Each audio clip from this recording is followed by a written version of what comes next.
Alors, bonjour mes amis, on se retrouve cette année encore chez Claudette et Michel qui nous accueillent dans leur ferme. Alors, nous aurons la présence de la mât et puis probablement on va entendre le coq, les poules et on va entendre il y a le petit bébé qui est né aussi, je ne sais pas si vous allez le voir, il s'appelle Mathéo. Il a 2 semaines, je crois. Et alors, avec le chien, donc, on n'est pas seul sur notre montagne. Et aujourd'hui, on commence avec la fête de la Trinité. Vous savez, la Trinité, là, c'est pas une abstraction. La Trinité. La Trinité, c'est un mystère profond qu'on n'a jamais fini d'éplucher. Mais c'est le mystère même de notre réalité humaine. Parce que si vous réfléchissez bien, on s'est pas fait par nous-mêmes. Hein? On appartient à une longue histoire d'alliance, de communion. Et moi, je ne suis pas mon père, puis je ne suis pas ma mère. Et pourtant, je ne serais pas sans ni mon père ni ma mère. Et la réalité qui fait qu'ils sont mon père ou ma mère, c'est pas juste une réalité biologique, c'est aussi une réalité tout à fait de reconnaissance dans l'esprit. Alors, de bon matin, notre ami Moïse se lève et gravit la montagne du Sinaï, comme le Seigneur le lui avait ordonné. Et c'est très intéressant parce que nous aussi, on a monté, on est un peu sur la montagne. On n'est pas au sommet de la montagne, mais on est sur la montagne. Et le Seigneur lui avait ordonné de monter et le Seigneur descend. Alors, c'est une rencontre qui se fait dans la montée et dans la descente, comme nous avons souvent, nous, à expérimenter. On monte ou on déprime. Mais le Seigneur, sa descente, c'est pas une dépression, c'est un lieu de rencontre. Et on nous dit qu'il vient dans la nuée et il se place auprès de Moïse. Nous aussi, il se place près de nous. Et ça fait partie de la vérité du quotidien, que le Seigneur est tout près de nous et qu'il nous accompagne, qu'il est sur notre route. Et qu'est-ce qu'il va dire? Qu'est-ce que Moïse va dire? Alors, il passa devant Moïse et proclama « Yahvé le Seigneur, Dieu tendre et miséricordieux, lent à la colère, plein d'amour et de fidélité. » Fait que si on veut savoir si on se tient, nous, près de lui comme il se tient, lui, près de nous, on a juste à regarder si on est tendre et miséricordieux, si on est lent à la colère, et si on est plein d'amour et de fidélité. Puis si on n'est pas là-dedans, c'est que lui, il se tient près de nous, mais nous, on ne se tient pas en lui. Et aussitôt, Moïse se prosterna jusqu'à terre et il dit « S'il est vrai, Seigneur, que j'ai trouvé grâce devant toi, daigne marcher au milieu de nous. » Pas « daigne marcher avec moi », au milieu de nous. Moïse est conscient d'appartenir à un peuple. Il me semble, quand j'étais enfant, j'étais très conscient d'appartenir à un peuple. Je suis toujours conscient d'appartenir à ce même peuple, mais le peuple de mon enfance avait des origines communes avec les miennes, alors que le peuple que je fréquente maintenant et qui me fréquente est un peuple d'origines diverses. Mais c'est mon peuple. Alors, c'est une grande réalisation, un grand accomplissement de Dieu que de nous ouvrir à la réalité, je dirais, multiculturelle et à la réalité de l'humanité qui est de plus en plus avec des visages divers qui nous fait aimer le monde entier.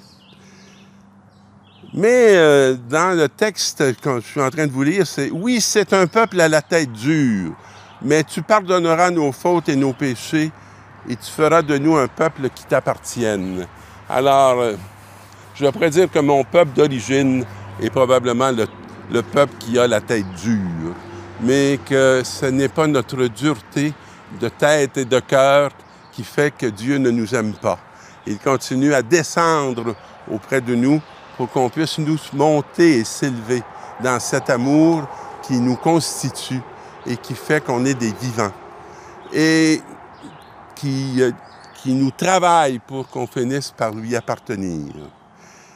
Notre ami Paul nous dit « Soyez dans la joie, cherchez la perfection, encouragez-vous et soyez d'accord entre vous. » Alors voyez-vous, soyez dans la perfection, ça ne veut pas dire soyez tout à fait conforme, soyez dans toutes les règles, dans toutes ces ci et tout c'est ça. Non, la perfection, c'est beaucoup plus l'unité. C'est quand on fait l'unité de notre être, puis qu'on est capable de faire l'unité avec nos proches, qu'on est capable de faire l'unité avec Dieu. Et là, Paul va nous inviter. Exprimez votre amitié en échangeant de baisers de paix. C'est un peu difficile ces jours-ci parce qu'on ne peut plus trop s'approcher, mais on peut avoir des regards de paix. On peut avoir des attitudes de paix. Et c'est fondamental si on veut vraiment faire partie et s'incorporer, devenir non pas des individus juxtaposés, mais un corps vivant, hein? Un corps bien lié. Alors que la grâce du Seigneur Jésus-Christ, l'amour de Dieu et la communion de l'Esprit Saint soient avec vous tous, parce que sans cette réalité-là, on ne pourra pas devenir un seul corps. Et dans l'Évangile, Dieu a tellement aimé le monde qu'il a donné son Fils unique. J'ai un ami actuellement qui, à ce moment-ci, actuellement en France, est en train de célébrer la funéraille d'un enfant de 2 ans et demi qui s'est noyé, qui fait partie d'une famille chrétienne, croyante, qui ont 6 enfants. Et c'est un moment très bouleversant. J'ai prié cette semaine pour mon ami Damien qui préside cette funéraille. Et on échangeait, lui et moi, sur cette réalité-là, comme ça peut être difficile pour les parents. Et puis comme ça peut être difficile pour la fratrie, qui peut facilement se dire « Pourquoi ça n'a pas été moi? C'est moi qui aurais dû partir. » Mais mes amis, chacun de nous, on est unique. Et la perte d'un fils unique est toujours quelque chose d'énorme. Mais on a à prendre conscience que nous sommes tous des uniques parce que nous sommes tous aimés pour ce que nous sommes. On n'est pas appelé à devenir comme l'autre, on est appelé à devenir comme Dieu. Et chacun est appelé à devenir comme Dieu. Alors, ainsi tout homme qui croit en lui ne périra pas. Parce que tout homme qui croit dans le Fils unique qui est Jésus-Christ, sait très bien qu'il a vaincu la mort. Et que notre parcours, ce n'est pas de mourir, c'est de vaincre la mort. Et pour la vaincre, cette mort, on reçoit un don extraordinaire. Et on le reçoit au quotidien. Puis on le reçoit souvent dans nos liens familiales. Alors, ce don qu'on reçoit, c'est l'Esprit Saint, c'est l'amour. Et c'est l'amour qui est plus fort que la mort. La peur appartient à la mort, mais l'amour appartient à la vie éternelle. Et si nous faisons confiance à Dieu, il ne garde pas son éternité pour lui, il nous la partage. Et il n'a pas envoyé Jésus dans le monde pour juger le monde, pour le condamner. Non, non, il l'a envoyé pour que ce monde-là soit sauvé. Et celui qui croit en lui échappe au jugement. Mais si on n'a pas cette adhésion en Jésus-Christ, on risque de porter un lourd poids, puis qui est celui du jugement du monde sur nous. Alors que le jugement de Dieu sur nous, c'est qu'il nous donne valeur d'éternité. Et que Dieu, il désire, il veut tellement notre unicité qu'il nous a appelés à être des enfants, des fils uniques. Et il nous aime dans cette dimension-là de l'unique que nous sommes. Parce que celui qui ne croit pas au nom du Fils unique de Dieu va déjà être jugé. Et c'est de ça que Dieu veut nous sauver. Et c'est pour ça que Jésus est venu nous sauver, pour nous donner non pas un esprit de condamnation, mais un esprit de vie. Alors demandons que l'Esprit Saint, puis on pourrait reprendre cette bénédiction qui était à la fin de la 2e lecture, que la grâce du Seigneur Jésus-Christ, l'amour de Dieu et la communion de l'Esprit Saint soit toujours avec nous tous. Bonne semaine et bonne suite de fête de Trinité.